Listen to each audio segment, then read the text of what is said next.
చెప్పాలని మిమ్మల్ని అందరినీ కూడా రిక్వెస్ట్ చేయడం జరిగింది. ఏప్రిల్ 25వ తారీఖు నాడు ఉదయం 10 గంటలకు ముహూర్తం ఉన్నది. కాకపోతే పొద్దున్నే 10కే ఉంది ముహూర్తం కాబట్టి మా కార్యకర్తలతో చేసుకుంటా ఉన్నాం. మేడ్చల్లో మునీరాబాద్ అనేటటువంటి ఒక ఊరిలో, మేడ్చల్లో మునీరాబాద్ అనేటటువంటి ఒక ప్లేస్లో ఓఆర్ఆర్ దగ్గర ఉంటుంది. చాలా పెద్ద ఫంక్షన్ హాల్ దొరికింది, 20 ఎకరాలు ఉన్నట్టుంది. మా కార్యకర్తల కాడికే ఒక 30-35 వేల మంది పడతారు.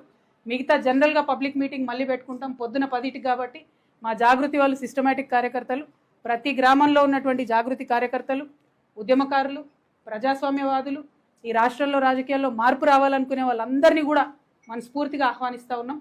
ఏప్రిల్ 25వ తారీఖు, వచ్చే నెల ఏప్రిల్ 25వ తారీఖు నాడు మార్నింగ్ 10 o'clockకి మేము జెండా ఆవిష్కరణ చేసి మా పార్టీ పేరు చెప్తాము. మంచి ముహూర్తం ఉంది, మీ అందరికీ తెలుసు. నేను ముహూర్తాలని బలంగా నమ్ముతా. మరి కాలానుగుణంగా పనులు చేస్తే ప్రజలకు కలిసి వస్తుందని నేను బలంగా నమ్ముతున్నా. కాబట్టి ఆ ఉదయం పూటైనా తీసుకోవడం జరిగింది. ఆ మొత్తం డీటెయిల్స్ అన్నీ కూడా ట్విట్టర్లో, ఫేస్బుక్లో, వాట్సాప్లో మళ్ళీ మీకు లొకేషన్తో సహా.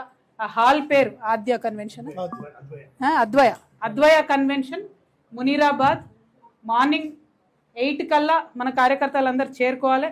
ఎందుకంటే 8 నుంచి మనం అందరం కొంత మాట ముచ్చట వేసుకొని 10కి ముహూర్తం ఉంటుంది కాబట్టి 10కి లాంచ్ చేసుకుందాం.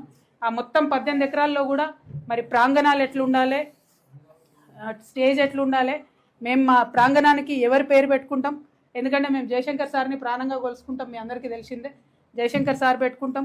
ఇంకా చాలా పేర్లు ఉన్నాయి, చాలామందిని గౌరవించేది ఉంది. అవన్నీ కూడా డిసైడ్ చేసి ఈ నెక్స్ట్ 28 days టైంలో మీ అందరికీ కూడా వివరాలు ఇవ్వడం జరుగుతుంది.